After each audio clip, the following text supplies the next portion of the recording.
Hi everyone and welcome back to the Pike Homestead and our microgreens series. Today we are talking about putting your microgreens under lights after they've been in stacking. So we are growing in a really cool under temperature way, so it is really slow. So we were going to show you how you grow and unstack and put them under the lights when they're growing really slowly. Right now it is 14 degrees Celsius in here, and really we want it to be around 20, 25 ideally, so for them to grow properly. So let's go unstack the trays and I will show you what I mean by them growing slowly. So here you'll see our stack. So we're going to take these bricks off, just put them away over here.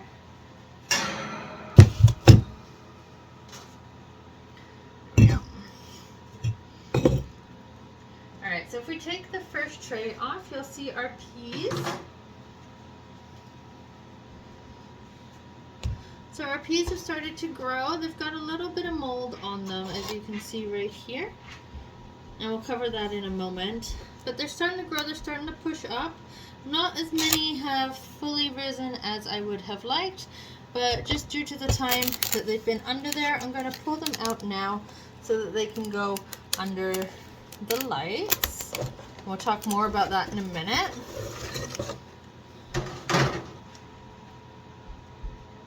Next up here is our sunnies. So you can start to see the sunnies kind of poking through here if I move some of the dirt. You can kind of see them all starting to press through. So we're going to continue to let them press up. There's tons of them under that soil.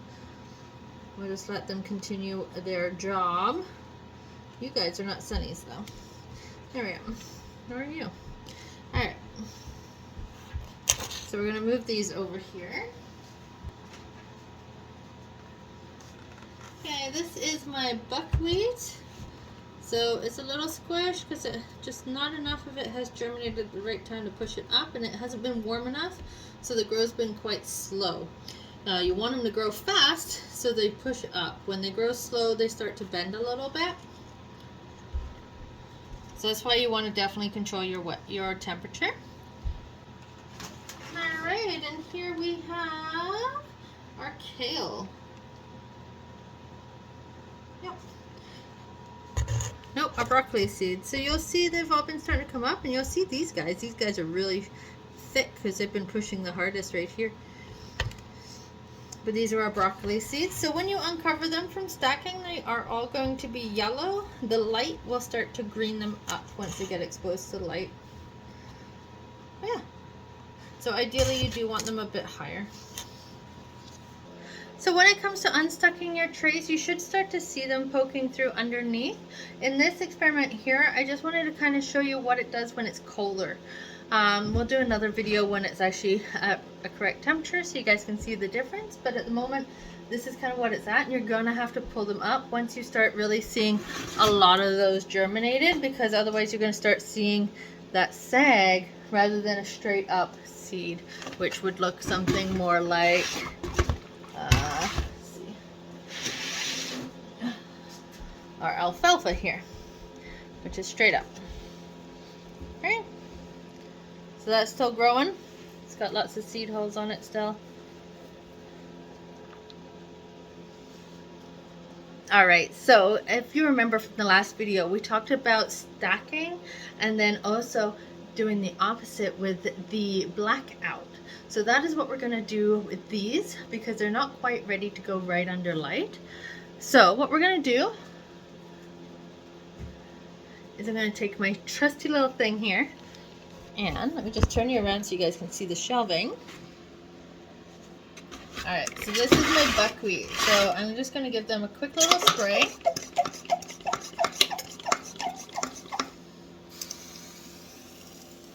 To give them a bit of fresh water.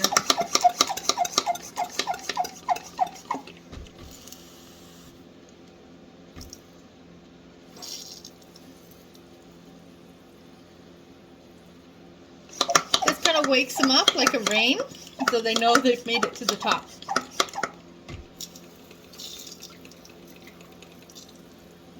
Alright, And then I want these to be taller before they start going green, so we are going to do black out and watch them for a couple days. Now, our peas have mold.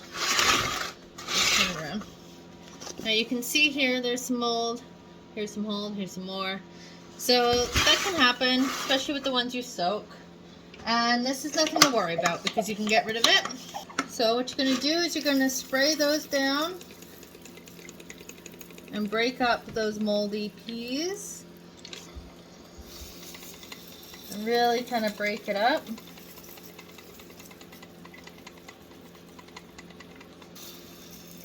You really want to concentrate on those moldy sections, just so you break it up. So, you'll now see that I've kind of broken up those moldy sections. What we're going to do is I'm not going to dome them.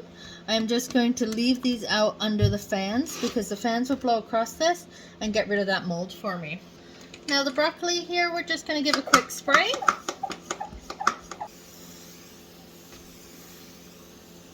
Yeah. This one I'm going to put under blackout as well because I want them a little bit taller. And here, let's see if we can see any roots. And start seeing the roots come through. Looking for water underneath. But at the moment, we're just going to keep them under blackout as well. And finally, our sunnies.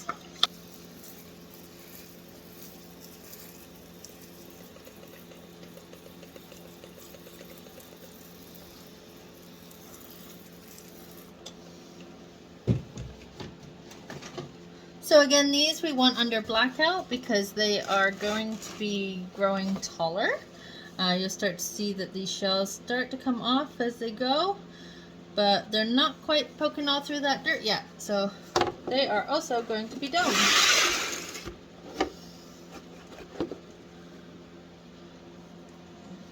So yeah, once you see those microgreens start to come up on your trays, if they are growing slow, if by 7 days they haven't pushed those trays up and you can see them through them, so if they're not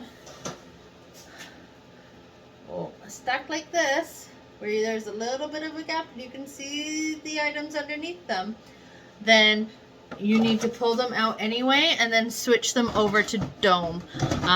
Don't let them stay in stack longer than 7 days because they're going to start, if it's not warm like it is in here where it's really cool, they're just going to start growing slowly and they'll just kind of push out from the weight.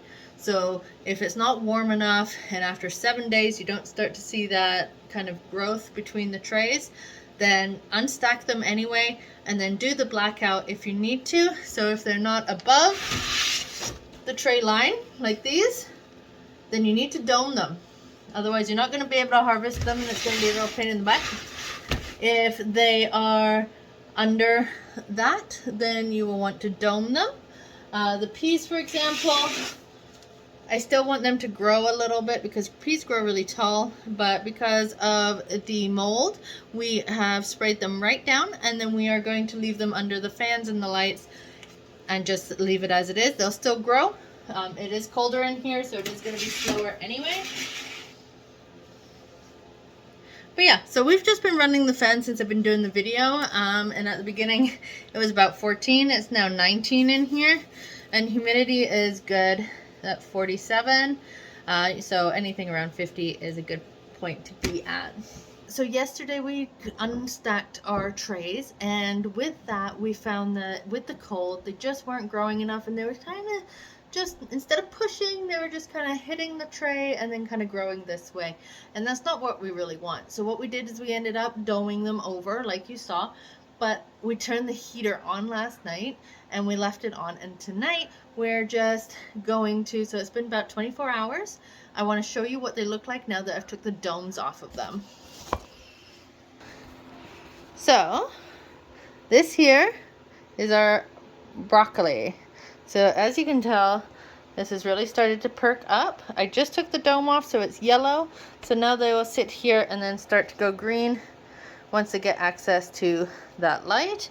So tomorrow they should be standing a bit more straighter and be a lot more green, kind of more like our alfalfa here.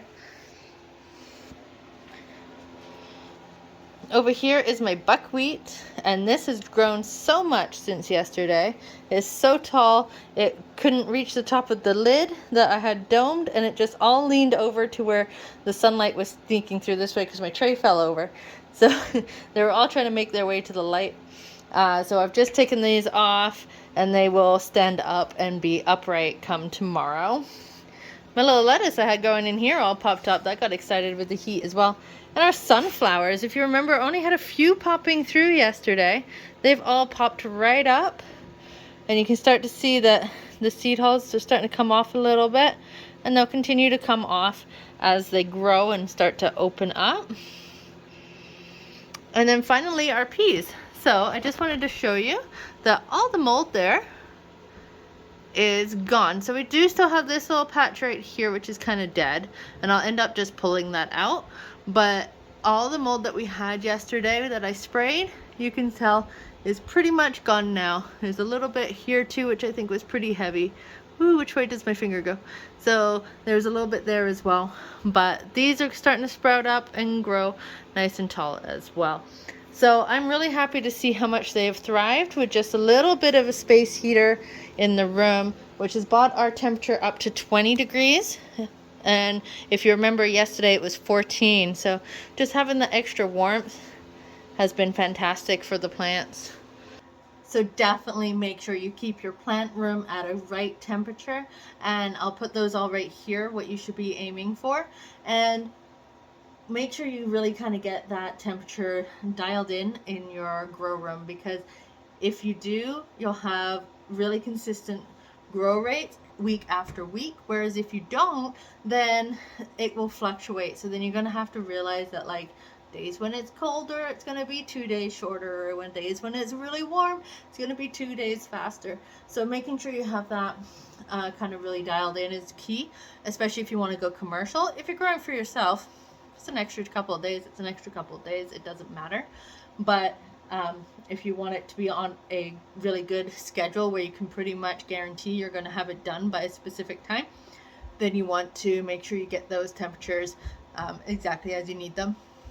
And now that you know how and when to unstack your trays and whether you need to use blackout or not, and how to kind of monitor your grow throughout the stacking and changing and how temperature can kind of affect that, your next video you're going to see in this series is all about harvesting. So when to harvest those plants and the best way to do so and why we harvest them at the time that we do. So we'll see you in the next video, which should be right here, and we will see you then. Bye.